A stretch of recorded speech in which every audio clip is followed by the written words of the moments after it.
nous récupérons les commerces, nous récupérons les marchés, nous récupérons des postes qu'on nous a volés, des élévations, des positionnements qui nous ont été arrachés. Nous les récupérons ce matin. Dans le nom de Jésus. Saint-Esprit, merci. Parce que tu arroses tes enfants. Dans le nom précieux et puissant de Jésus. Quelqu'un dit Amen. Est-ce que ton acclamation peut retentir dans le nom de tes ennemis? Alléluia. Bon, je sais que vous avez cette place-là. Mais est-ce que ces chrétiens peuvent passer là pour que je les vois? Est-ce qu'on peut basculer de ce côté-là pour que je vous vois? Et que vous me voyez aussi? Alléluia. Alors, le thème de ce dimanche et de cette saison jusqu'à la fin de l'année, c'est vaincre les ennemis du temps. Dis à ton voisin, vaincre les ennemis du temps. Alléluia. Alors, c'est quoi le temps? Bon, le temps, déjà, ce qu'on va savoir, c'est que le temps, il y a plusieurs types de temps. Il y a plusieurs types de temps. Il y a le temps qu'on appelle le temps chronos. Dis chronos. Dis chronos. Voilà, c'est le temps chronologique. Le temps où on compte les jours, les mois, les années. Amen. Amen. C'est un temps qui existe. Et les autres temps, on va les voir prochainement. Mais aujourd'hui, ce que je veux que tu comprennes, c'est que le temps chronos existe. Le temps des semaines, le temps des jours. Alléluia. Et ce temps-là a été créé par Dieu. On le regarde dans le livre de la Genèse, chapitre 1, verset 16, je crois. Verset 14. Chapitre 1 de Genèse, verset 14. Alléluia. Il dit, Dieu dit qu'il y ait des luminaires dans l'étendue du ciel pour séparer le jour avec la nuit. Que ce soit des signes pour marquer les époques, les jours et les années. Amen. Donc ici, on voit bien que Dieu crée les luminaires pour pouvoir faire la différence entre les jours et les années. Donc quand il y a le jour, le soleil se lève, le soleil se couche, on sait que c'est un jour qui est passé, 2 jours, 3 jours. Donc Dieu crée le temps. Amen. Donc avant que le temps ne soit créé, le temps chronos ne soit créé, il existait l'éternité. Et Dieu crée. De la même manière qu'on crée la voiture, on crée quoi? On crée quoi encore? On peut créer quoi? Les robes de mariage. Ah, je déclare que cette année, les robes de mariage seront créées. Alléluia. De la même manière qu'on crée les choses, Dieu crée le temps. Amen. Et puis, en fait, ce qu'il faut que tu comprennes, Job 36, verset 10, est-ce qu'on peut lire ça? Il dit, Dieu est grand, mais sa grandeur nous échappe. En nous tous, on sait que Dieu est grand. Mais la grandeur de Dieu, là, nous échappe. Le nombre de cette année est impénétrable. Ça veut dire quoi? Si tu veux compter le nombre d'années de Dieu, tu ne pourras pas t'en sortir. Alléluia. Dieu est dans l'éternité. Et puis tu vois, il dit, la grandeur de Dieu, là, elle nous échappe. Tu ne peux pas comprendre. Tel que Dieu est grand. Tu vas avoir un moment où tu vas comprendre et puis après tu ne pourras plus comprendre. Alléluia. Dieu est trop grand. Amen. Dis à ton voisin, Dieu est trop grand. Même si ta voisine est très petite, dis Dieu est grand. Dieu est grand. Amen. Alors, dans le temps chronos, il y a des caractéristiques. Comment on peut dire que ce temps, c'est le temps chronos? Il y a un caractère. Le temps chronos a un caractère. Il a une façon d'être. Amen. Et dans le temps chronos, il y a 3 caractères principaux. Il y a beaucoup de caractères, mais on va parler de 3 caractères. Dis 3 caractères. Le premier caractère, c'est Dieu a créé le temps. Et le temps fait quoi? Le temps ne revient pas. Le temps ne revient pas. Le temps qui passe ne revient pas. Ça veut dire que les années 1952, l'année 1952 là, ne va pas revenir. C'est fini, c'est passé. On dit quoi? On dit évoquer. Ça ne peut plus revenir. C'est-à-dire, même hier ne reviendra pas. Tu vois? Le jour qui passe ne revient plus. Alléluia. Regarde, un jour, Jacob va chez Laban. Et puis, on lui dit, il trouve une jolie fille. Il dit, bon, je vais t'épouser. Et puis, il fait 7 ans. Les 7 années arrivent, on lui donne pas la fille, on lui donne une autre fille. Tu vois? On dit, non, tu n'as pas une autre femme. Il aurait voulu, on dit, non, c'est parce qu'il y a une loi qui dit que tu dois prendre la plus grande d'abord. Il aurait voulu bloquer le temps et puis revenir 7 ans avant pour dire non, il faut qu'on négocie notre contrat. Mais c'était fini, c'était impossible. On ne peut pas revenir dans le temps pour faire changer les choses. Regarde, les gens dans le cinéma nous ont fait voir des films où on avait des machines à remonter le temps. C'est film, c'est pas la vérité, ça n'existe pas même. Le temps qui est passé, c'est fini, le temps ne revient pas. Si tu sais que le temps ne revient pas, alors tu vas pouvoir gérer convenablement ton temps. Amen. Regarde, un jour, Job traverse des moments difficiles. Et puis il dit, dans Job 36, verset 26, c'est ça. Il dit, je maudis le jour de ma naissance. C'est ça. Est-ce qu'on peut lire ça? Job 3, verset 1. Job 3, verset 1, pardon. Job 3, verset 1, pardon. Job 3, verset 1. Après cela, Job ouvrit la bouche et maudit le jour de sa naissance. Amen. Il aurait voulu ne pas naître. C'est-à-dire que s'il pouvait bloquer le temps et puis faire retour en arrière, moi, je ne nais pas. Pas parce que même sa maman et son papa vont pas se croiser. Mais c'est fini. C'est déjà passé. Ça ne va pas arriver. Je dis, le temps qui est passé ne reviendra plus. Si tu sais ça, alors tu fais attention à ta vie. Alors tu fais attention à ton temps. Le temps que Dieu te donne, tu en fais attention et tu en fais bon usage.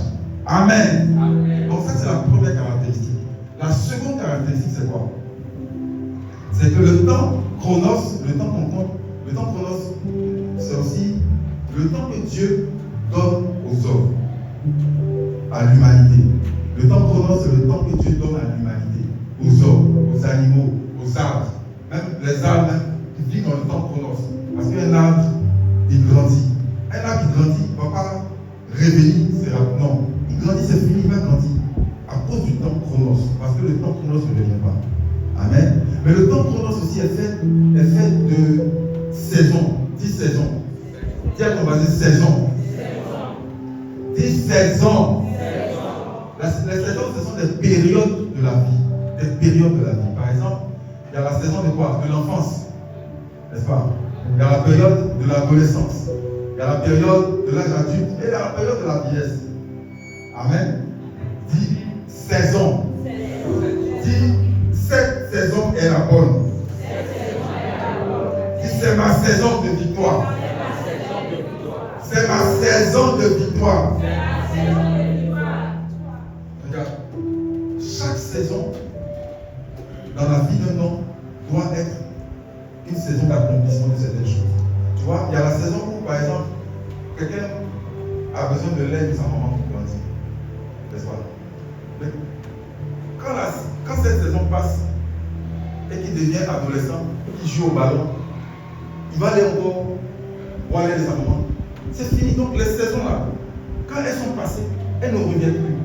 Donc il faut faire attention à chaque saison. Regarde. Il y a Abraham, non Jacob. Jacob a eu des enfants. N'est-ce pas? Jacob a eu des enfants. Il a eu combien d'enfants?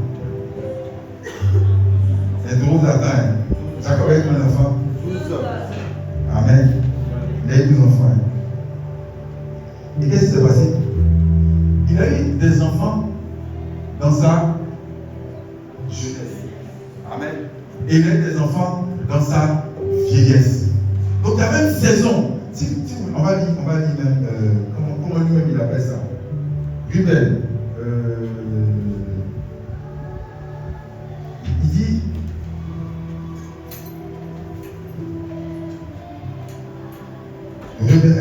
Genèse 49, verset 3. Est-ce qu'on peut lire Genèse 49, verset 3? Genèse 49, le verset 3.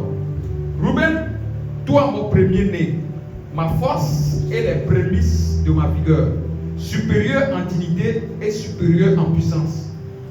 Impétueux, comme les eaux, tu n'auras pas la prééminence. Amen, amen. Donc il dit, Ruben, toi mon premier-né, ma force, les promises de ma vigueur. Donc, il y a une saison où il a fait Ruben. Et puis on voit encore comment il s'appelle? Joseph, verset verset 20 de Genèse 44. Il dit, cet enfant, est-ce qu'on peut lire s'il vous plaît? Verset 20 de Genèse 44. Nous avons répondu, nous avons un vieux père et un jeune frère, enfant de sa vieillesse. Amen. Amen. Il dit, enfant de sa vieillesse. Donc, il y a une saison où il était vigoureux et il y a une saison où il a fait des enfants de sa vieillesse. Amen. Il y a des saisons dans la vie. On peut lire même dans Psaume chapitre 37, verset 25. Psaume 37, verset 25. Psaume 37, le verset 25. J'ai été jeune, j'ai vieilli, et je n'ai point vu le juste abandonné, ni sa postérité mendier à son père. Amen. Amen. Donc il y avait une saison où il a été jeune. Il y a une saison où il a été vieux. Et de toutes les saisons, il n'a jamais vu le juste, comme toi et moi, abandonné, ni sa postérité mendiant son père. Amen. Amen. Amen. Le dernier verset qui parle de saison, c'est dans Psaume chapitre 25, verset 7. Psaume chapitre 25, verset 7. Psaume 25, le verset 7. Ne te souviens pas des fautes de ma jeunesse, ni de mes transgressions. Souviens-toi de moi selon ta miséricorde, à cause de ta bonté, ô Éternel. Amen. Amen. Amen. Donc il dit quoi? Souviens-toi, il dit ne te souviens pas des fautes de ma jeunesse. Ça veut dire, il y a une saison où j'étais d'une certaine façon, je marchais d'une façon. Ne te souviens pas de ces fautes-là. Amen. Il y a des saisons dans la vie de quelqu'un. Dans le temps chronos, il y a des saisons. Il faut que tu puisses déterminer. Il faut que tu puisses comprendre que dans le temps qui ne revient pas, il y a des saisons. Amen. Je vais t'expliquer une histoire. J'ai un ami avec qui on a grandi. Et puis, quand on était jeunes, nous on sortait pour aller s'amuser, pour aller jouer au foot. Mais quand lui il sortait avec la nounou. Quand on finit de jouer, nous on veut passer encore, on le prend, on y va à la maison. Quand il quitte à l'école, d'abord quand il va à l'école, on le conduit en voiture. Fini à la maison. Donc sa vie c'était maison, école, jouer, maison. C'est-à-dire il ne faisait pas de débordement. Il était réglé. Il ne connaissait pas. Quand nous tous on est devenus jeunes, lui aussi, c'était la même chose là. Maison, école, jouer, maison. À un moment donné là, on ne le voyait plus dehors. Quand il était même au campus, il va. Quand il revient là, c'est là où il avait commencé à avoir les portables. On lui a donné le portable. Tu es où? Non, je ne suis pas au campus. Bon, tu finis, tu viens. On lui a donné voiture. Maison, école, maison. Allez, il ne sortait pas. Tu sais ce qui s'est passé? Vous s'est marié là. Moi j'étais marié déjà, on avait 2 enfants. Et puis lui il était encore chez ses parents. Il était commandant de l'armée. Commandant, il fait chez son papa. Avec sa maman. Il vivait à la maison. Il ne sortait pas. Il a dit quand il va là. Un jour même je passais le voir. Et puis on causait. Il dit mais tu ne vas pas aller au travail? Il dit non, moi je suis commandant de l'armée, c'est moi qui ai besoin de partir à travail. J'ai d'autres des hommes. Mais tu donnes tes hommes, il faut sortir un peu. Non, il aimait une maison. Parce qu'il vivait encore chez ses parents. Il a passé des saisons où il était toujours à la maison. Et le jour où il s'est marié, d'abord quand il s'est marié, son papa avait une amie. C'était la fille de son ami. C'était la fille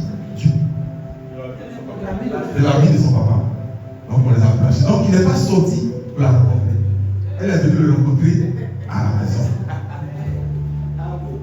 Il a dit qu'il s'est marié. Quand il a quitté la maison de son papa, et puis il a dit s'est marié. C'est pas vrai. C'est pas. C'est qui s'est passé? Toi et moi, on sait. Non, il ne cherchait pas femme. Il ne cherchait pas femme. Mais il voulait découvrir. Il va aller à Sini. Il va rester là-bas. Ils m'ont dit mais tout. Quel problème? À un moment donné, sa femme me dit mais tiens, il a quel problème? Il dit mon frère, même ma soeur, s'il t'explique, tu vas pas comprendre. S'il t'explique le fond, il dit mais elle ne comprenait pas comment un homme. Tu vis comme ça, c'est pas dans jouer. T'amuser, sortir, découvrir. Non, l'âge de découvrir là. C'est passé. C'est pour l'adolescence découvre. Il y a quelqu'un qui le connaît là. Quand il était jeune, il était comme militaire. Mais comme militaire, soit comme militaire, il fallait tourner. On attend à la maison. Si tu étais le dit, d'aller au bout, faire le tour du camp. Je dis, même nous-mêmes, un jour on était avec mes amis. Bon, vous savez qu'on est à Abidjan. On était à la Riviera et puis on dit on veut partir à Paris. Paris c'est à Djamé, j'ai vu à Djamé là. On a marché quand on n'arrive pas à Paris, on commence à pleurer ça. Il dit c'est quand il découvert de la terre là. Tu vois, il y a des saisons de la vie où tu vas sortir. Lui il n'est pas sorti. Dès qu'il est dans le foyer. Non. Il vit sa vie de couple dehors. À un moment donné, quand sa femme a compris ça, ils étaient tous les deux dehors. Oui, quand il a compris ça, ils sont dehors, et puis après, ça a plaisir. Amen. Tu vois, chaque saison, regardez, quand un enfant n'a pas connu le vase affectif de l'enfance, quand ce n'est pas rempli, ça va avoir une influence dans une autre saison.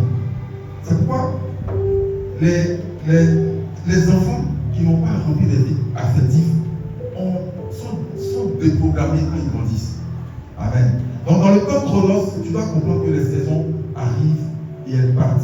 Les saisons changent. Et il y a même la saison des amours. Quand c'est la saison des amours, tu vas voir qu'il y a beaucoup de garçons qui sont autour de toi, pas jeune fille. Tu vas te dire, cette saison est une saison où il faut que je fasse attention pour que, bon, ça dépend si il n'y a pas un âge. Voilà.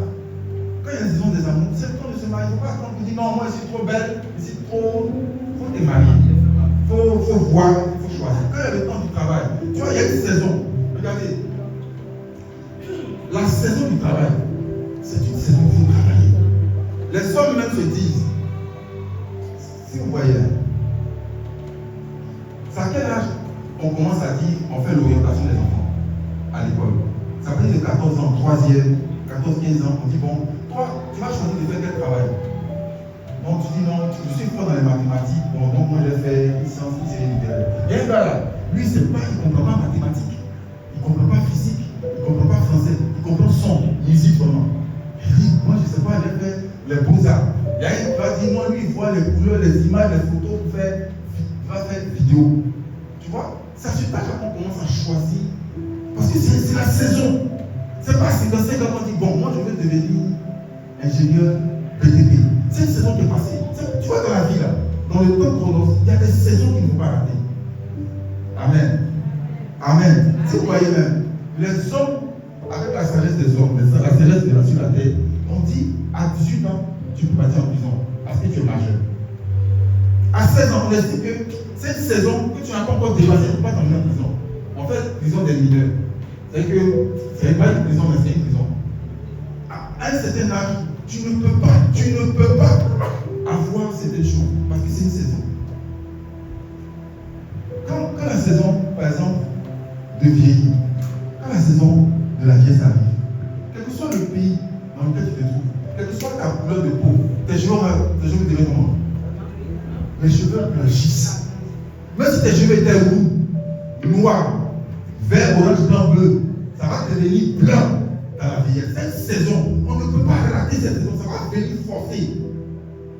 Je te dis, je te parle des saisons, parce que si tu comprends comment les saisons se comportent, comment le temps chrono se comporte, tu pourras profiter de ça. Est-ce que tu sais que dans le temps là, il y a des voleurs de temps? J'arrive. Est-ce que tu sais que dans le temps chronos, il y a des gens qui viennent, il y a des ennemis qui viennent voler ton temps. Le temps que tu vas prendre pour passer avec tes enfants, tu vas faire quoi? Tu vas aller sur ton téléphone, tu vas voir. Je vais faire WhatsApp. Le temps que tu dois prendre pour étudier, tu vas passer à faire quoi? Jouer par là. Ce sont des il y a une leçon là qui doit changer ta vie. Une leçon qui doit changer ta vie. Mais toi, ce jour-là, tu as tiré le coup, tu vas te balader. C'est fini. Ce que tu dois devenir, tu ne feras pas ça. Ce que je suis en train de te dire, c'est que chaque saison de la vie, on va prendre au sérieux. Au sérieux. Amen. Amen. Amen. Amen. Donc, je répète, première des choses, premier caractère du temps, c'est que le temps chrono, c'est comment? Il ne revient pas. Deuxième caractère, c'est quoi? Il y a des saisons dans le temps. Amen. Amen. Quelqu'un dit Amen. Amen. Mais le troisième et dernier caractère, c'est que le temps début et le temps a une fin. Amen. Chaque saison qui se trouve dans le temps commence quelque part et finit quelque part. C'est pourquoi je suis venu te dire ce matin. Le temps qui a commencé, la saison dans laquelle tu passes, elle va s'arrêter. Si c'était une saison de pleurs, la saison va s'arrêter. Amen. Si c'est une saison d'incompréhension, la saison d'incompréhension va s'arrêter. Si c'est une saison de pleurs, de larmes, de douleur, la saison va s'arrêter. Mais si c'est une saison de joie, elle va s'allonger. Mais si tu traverses une situation où tu gagnes beaucoup d'argent, que la saison s'allonge. Que les voleurs ne viennent pas voler ou écouter cette saison au nom de Jésus. Alléluia. Les saisons changent, mais les saisons commencent quelque part. Je vais vous donner l'exemple de notre patriarche Jacob. Jacob, quand il était chez ses parents, qu'est-ce qu'il faisait? On dit qu'il était sous les tentes. Il était à la maison. Mais pendant que lui était à la maison, son frère faisait quoi? Il était un chasseur. Esaü était un chasseur. Il partait chasser. Est-ce que tu sais que pendant que Esaü, son frère jumeau, était marié, lui n'avait pas de femme, il était à la maison. C'était une saison. C'était une saison de la vie de Jacob. Ça a commencé quand il est né dans l'abondance. Son père était le boss. Il ne travaille pas. Il est à la maison, il mange seulement. Même pour lui donner la bénédiction là, c'est quelqu'un qui avait ce travail pour lui. C'était une saison. Quand la saison s'est arrêtée là, son frère a dit, toi, ton papa m'a tué. Quand il a vu ça, sa saison est arrêtée là, pris ses bagages, il a dégagé le camp. Saison qui s'arrête. Une autre saison commence. C'est quelle saison? Il a trouvé une jolie fille. Mais chez tonton Laban, tonton Malo. Tonton Malo a dit, ok, il a travaillé 7 ans, durement, difficilement, dans les larmes et les douleurs. On l'a doublé. C'est une saison de doubler. Il y a des moments avant de doubler. Ça va finir. Saison où on abuse de toi, ça va finir. Saison où on te méprise, ça va finir. Il a fait 14 ans. Il a travaillé pour avoir 2 femmes. Donc, je n'ai pas dit 2 femmes officielles et 2 femmes non officielles. Et puis, maintenant, on va négocier son contrat de travail. On dit, bon, maintenant, tu vas travailler 7 ans. Bon, tu vas travailler pour que tu gagnes ton argent. Dans ça, on l'a doublé. Il a fait 21 ans dans une histoire mélangée. Mais quand la saison de l'abondance est arrivée, Dieu me donne une idée. Je dis, les saisons difficiles vont s'arrêter parce que tu vas venir dans cette nouvelle saison. À un moment donné, tu donner une idée nouvelle, une idée géniale, une idée brillante, une idée spéciale qui te fait rentrer dans une autre saison, la saison de l'abondance. Je dis la saison de l'abondance. Alléluia. Regarde, il y a une saison. Quand Salomon est venu en Israël, quand David était là, c'était la guerre comment? La saison où le roi David était là, c'était la saison de la guerre. Mais quand son fils est arrivé, c'était la saison où on jetait l'or dans la rue. On dit l'or était commun, c'était comme caillou. Tu vois, il y a une saison où on fait la guerre, il y a une saison où on est dans le repos. Je prie ce matin. Que tu passes les saisons victorieuses dans le nom de Jésus.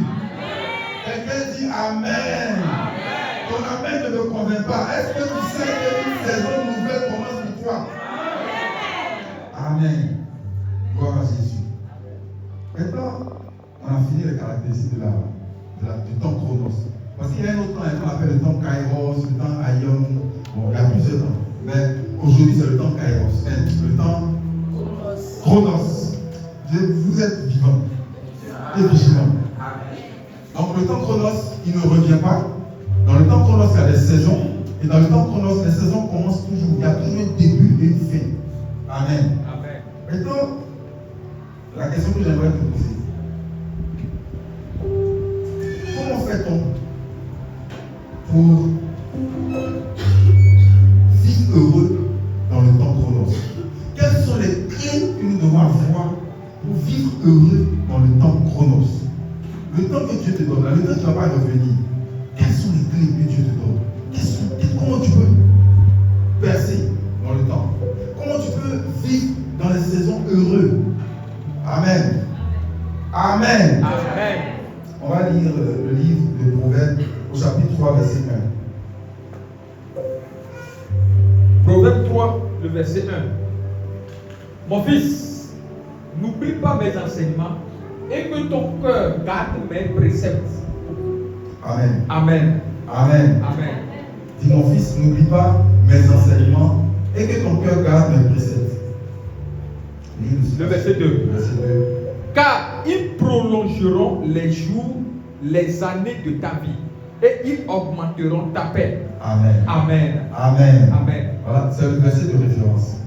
On remonte maintenant au verset 1. Et puis on va essayer de comprendre. Dis mon fils, n'oublie pas mes enseignements. Alors, n'oublie pas mes enseignements et garde mes préceptes. Donc, il y a deux choses. Il y a enseignement et il y a précepte. Alors, ce que je veux te dire, c'est quoi un enseignement? Un enseignement, c'est l'ensemble des choses à connaître dans un domaine. Prenons par exemple, là on parle, la cuisine. Hein? Amen? Amen? Parce que demain il y a jeûne. Demain on commence le jeûne. Donc, vous savez ça, non? Demain on commence le jeûne. De lundi à dimanche prochain, le jeûne. Donc je veux parler de nourriture aujourd'hui. Puis demain on laisse la nourriture.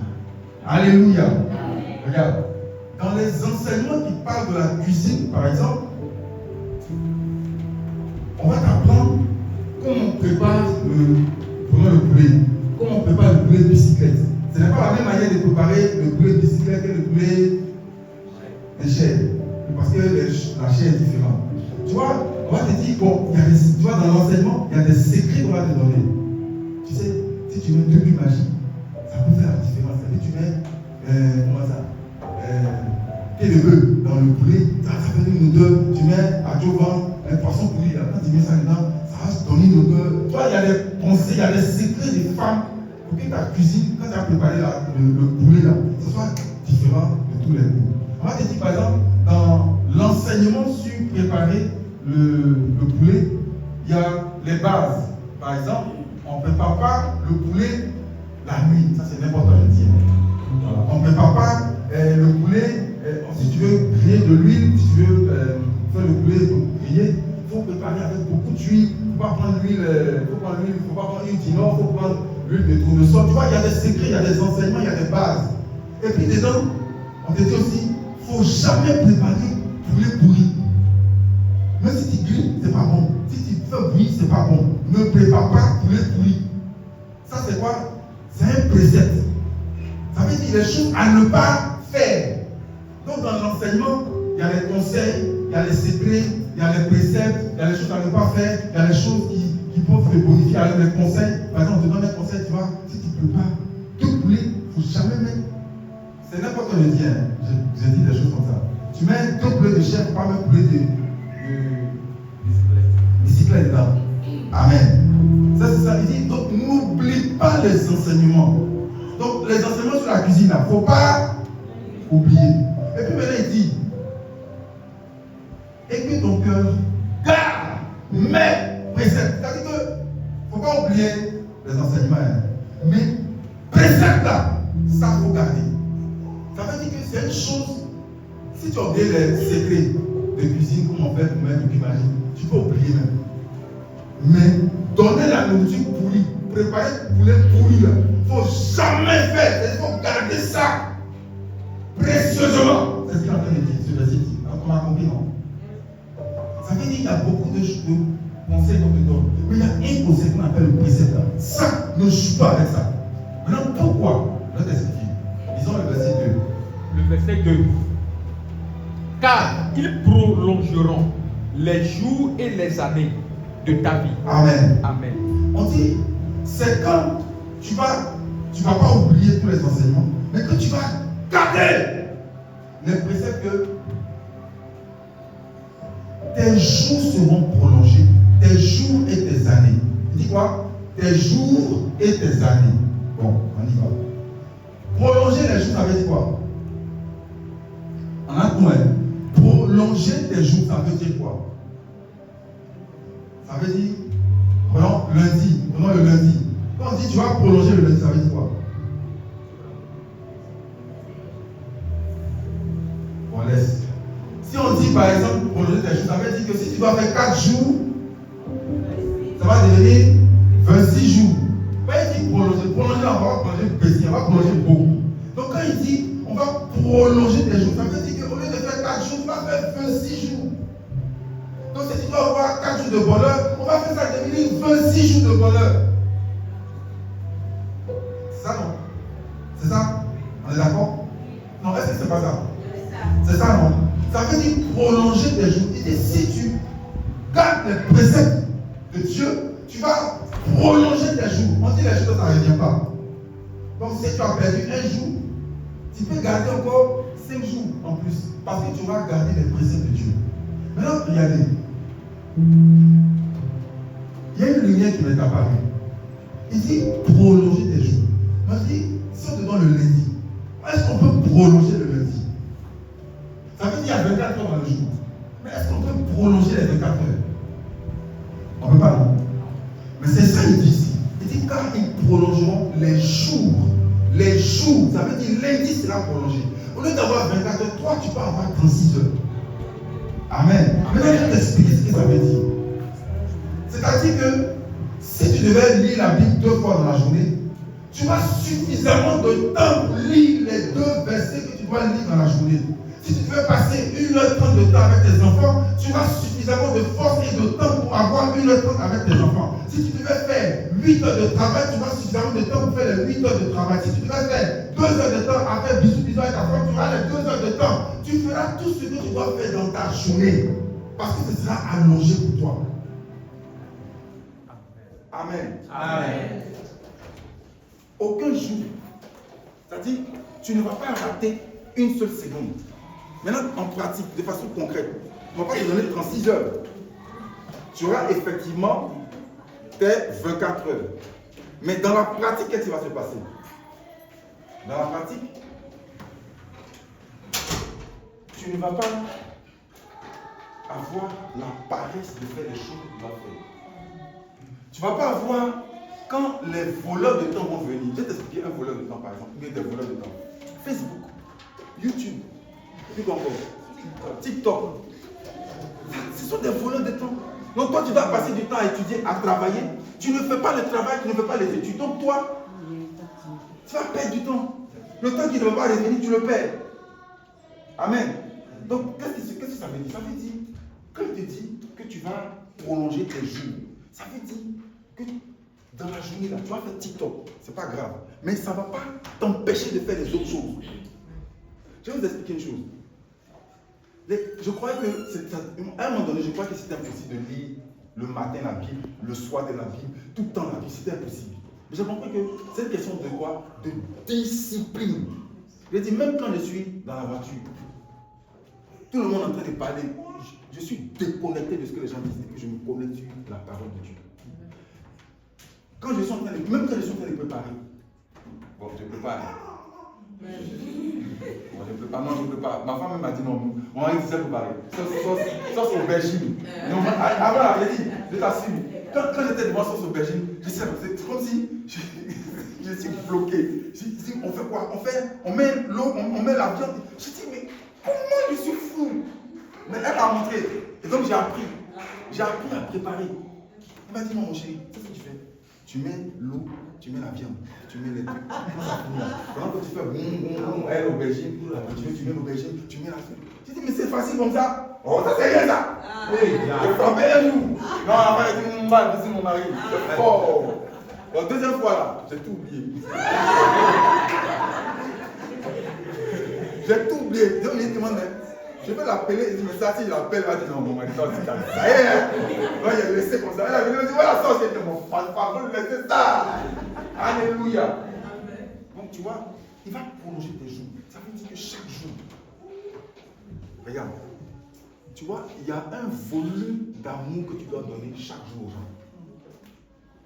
Mais tu vas te rendre compte que quand tu es distrait, tu es fatigué. Il dit un peu dormir, un peu se reposer. Et la pauvreté, c'est là dans ta maison.